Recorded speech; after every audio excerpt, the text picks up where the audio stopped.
Hello అండి. ఈరోజు మనం ఒక అత్యంత ఆసక్తికరమైన అలాగే ఒళ్ళు గగురుపడిచే మిస్టరీలోకి అడుగు పెడదాం.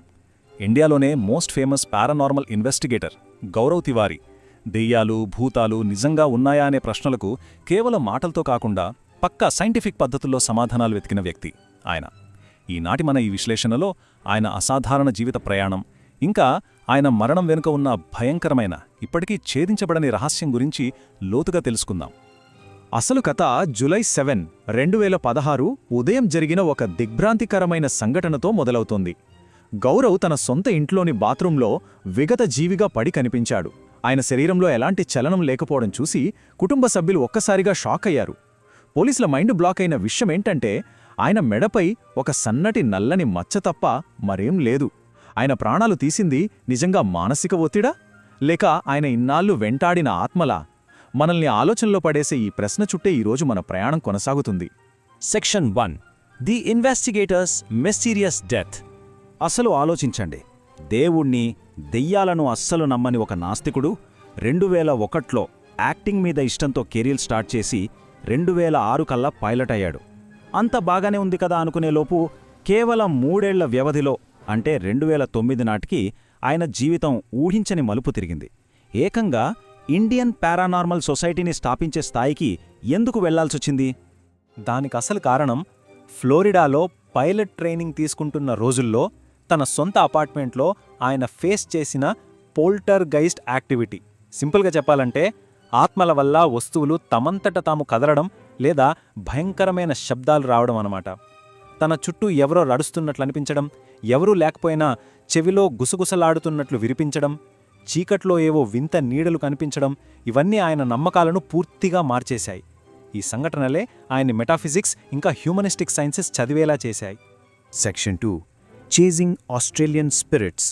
అమెరికాలో తన రీసెర్చ్ పూర్తయ్యాక గౌరవ్ ఏకంగా ఆస్ట్రేలియాలోని మోస్ట్ హాంటెడ్ ప్లేసెస్లో ఇన్వెస్టిగేషన్ స్టార్ట్ చేశాడు.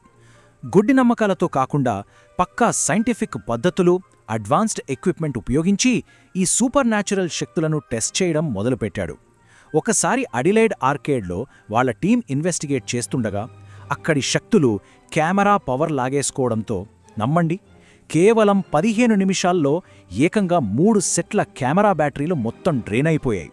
అలాగే ఓల్డ్ అడిలైడ్ జైల్లో అయితే కంటికి కనిపించని ఒక ఆత్మ ఆకారం థర్మల్ కెమెరాలో చాలా స్పష్టంగా రికార్డ్ అయ్యింది. అయితే ఈ ఆస్ట్రేలియన్ ట్రిప్లో ఆయన చేసిన ఒక అత్యంత సాహసోపేతమైన, భయంకరమైన ప్రయోగం గురించి మనం ఖచ్చితంగా మాట్లాడుకోవాలి. రాయల్ అడిలైడ్ హాస్పిటల్ మార్చరీలో, అదేనండి, డెడ్ బాడీల నుంచే ఆ చిన్న ఐరన్ ట్రే, అందులో గౌరవ్ స్వయంగా పడుకుని బయట నుండి డోర్ లాక్ చేయించుకున్నాడు. ఆ ఊపిరి సలపని చిమ్మ చీకటిలో శవాల మధ్య ఒంటరిగా ఉంటూ అక్కడ ఎనర్జీస్తో మాట్లాడేందుకు తన ఆడియో రికార్డర్ ఆన్ చేశాడు. వింటుంటేనే భయమేస్తుంది కదూ.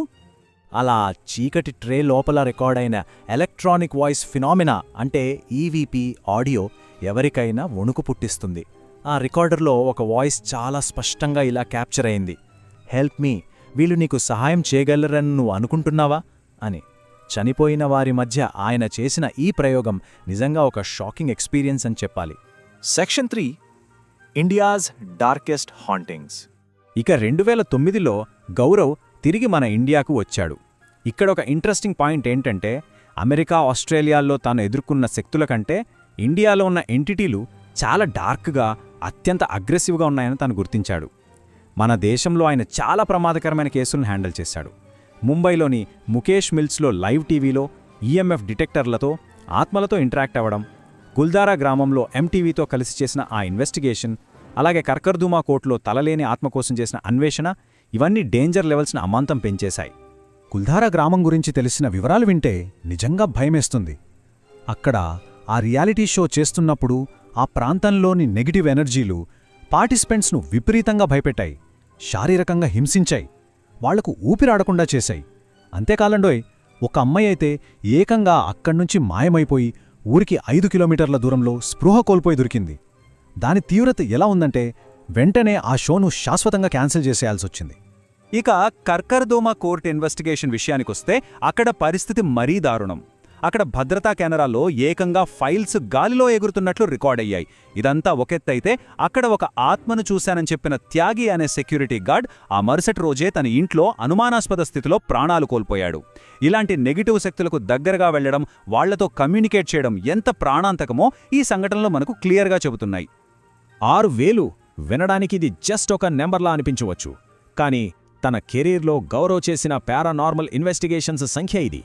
ఒకసారి ఊహించుకోండి, ప్రతి కేసులోనూ నెగిటివ్ ఎనర్జీస్తో ఇంటరాక్ట్ అవడం వల్ల ఆ అదృశ్య శక్తుల భారం ఆయన శారీరక, మానసిక ఆరోగ్యంపై చాలా తీవ్రమైన ప్రభావాన్ని చూపించింది. ప్రతి కేసు తర్వాత ఒక తెలియని బరువు మోస్తున్నట్లు ఫీలవుతున్నారని ఆయన తన టీంతో స్వయంగా చెప్పుకున్నాడు. Section 4 the terrifying final case. ఇక్కడే అసలు కథ ఒక భయంకరమైన మలుపు తిరిగింది. గౌరవ్ ఆరోగ్యం అస్సలు బాలేదు అని తన టీం వారిస్తున్నా వినకుండా ఢిల్లీలోని జనక్పురి నుండి ఒక అమ్మాయికి పట్టిన వింత శక్తి గురించి అర్జెంట్ కాల్ రాగానే వెళ్ళిపోయాడు. ఆ అపార్ట్మెంట్లోకి అడుగు పెట్టగానే దెయ్యం పట్టిన ఆ అమ్మాయి గౌరవ్ వైపు తిరిగి జుట్టు విరబోసుకునే అన్న మాటలు తెలుసా? నువ్వెక్కడికి వెళ్ళినా అక్కడి నుండి ఒకరిని తీసుకెళ్తావు కదా, మాలోంచి కూడా ఒకరిని తీసుకెళ్ళు. ఆలోచించండి. ఈ ఒక్క మాటతో ఆ అదృశ్య శక్తులకు గౌరవ్ ఎవరు, ఆయన ఏం చేస్తాడు అనేది ఎంత స్పష్టంగా తెలుసో అర్థమైపోతుంది కదా. ఇది నిజంగా వెన్నులో వణుకు పుట్టిస్తుంది. ఈ కేసు క్లైమాక్స్ అయితే ఎవరూ ఊహించని విధంగా జరిగింది. ఎంటిటీలను డిటెక్ట్ చేసే కెమెరాలు ఆటోమేటిక్గా విపరీతంగా ఫ్లాష్ అవ్వడం మొదలుపెట్టాయి. ఏంటా అని రూమ్ లోపలికి వెళ్లి చూసేసరికి గౌరవ్ ఎటువంటి కదలిక లేకుండా, ఏ రెస్పాన్స్ ఇవ్వకుండా అలా నిల్చునున్నాడు. ఆ క్షణాల్లో అసలక్కడ ఏం జరిగిందో ఆయనకు ఏమాత్రం గుర్తులేదు. ఆ భయంకరమైన రాత్రి దాదాపు 1:30 గంటలకు ఇంటికి వచ్చిన తర్వాత గౌరవ్ తన భార్య దగ్గర భయంతో ఏడుస్తూ చెప్పిన చివరి మాటలు ఇవే. అవన్నీ నాతోనే ఉన్నాయి, నన్నే చూస్తున్నాయి, నాకు చాలా భయమేస్తోంది అని. అవే ఆయన చివరి మాటలు అవుతాయని బహుశా ఎవరూ కలలో కూడా ఊహించుండరు. ఆ మరుసటి ఉదయమే ఆ ఘోరం జరిగిపోయింది. Section 5 suicide or supernatural. So ఇక్కడ మనం 2 ప్రధాన వాదనలను గమనించవచ్చు. ఎడమవైపు చూస్తే పోలీసుల థియరీ, కుడివైపు పారానార్మల్ నిపుణుల థియరీ. ఈ 2 థియరీలను కేవలం డేటా ఆధారంగా ఎటువంటి పక్షపాతం లేకుండా మనమొకసారి పరిశీలిద్దాం. ఈ 2 కోణాలను స్పష్టంగా గమనిస్తే పోలీసుల వాదన ప్రకారం డబ్బు ఇబ్బందులు, భార్యతో గొడవలు మరియు ఒక సీక్రెట్ సెకండ్ ఫోన్ దొరకడం వల్ల వచ్చిన విపరీతమైన మానసిక ఒత్తిడి వల్లే ఆయన తన ప్రాణాలను తానే తీసుకున్నాడని వాళ్ళు చెబుతారు. ఇటువైపు సూపర్న్యాచురల్ థియరీ ఏం చెప్తోందంటే 6000 పైచిలకు ఇన్వెస్టిగేషన్ల ద్వారా పోగొపడిన ఆ విపరీతమైన నెగిటివ్ ఎనర్జీ భారం, ఆఖరి కేసులో దెయ్యమిచ్చిన ఖచ్చితమైన వార్నింగ్ మరియు ఆయన మెడపై ఉన్న ఆ అంతుచిక్కని నల్లటి మచ్చ, ఇవన్నీ చూస్తే ఆయన్ని ఖచ్చితంగా ఒక పవర్ఫుల్ నెగిటివ్ శక్తి బలి తీసుకుంది అనడానికి ఇవే సాక్ష్యాలని వాదిస్తారు. ఫైనలీ ఒక బలమైన ప్రశ్న మన ముందు అలానే మిగిలిపోయింది. మానవ జీవితంలోని ఒత్తిళ్లు, కష్టాలు ఈ ధైర్యవంతుడైన ఇన్వెస్టిగేటర్ని కుంగదీశాయా? లేక ఆయన అన్వేషించిన ఆ చీకటి శక్తులే చివరకు ఆయన్ని మింగేశాయా? ఈ అంతుచిక్కని మిస్టరీకి సమాధానం దొరుకుతుందంటారా? మీరేమనుకుంటున్నారో ఒక్కసారి ఆలోచించండి.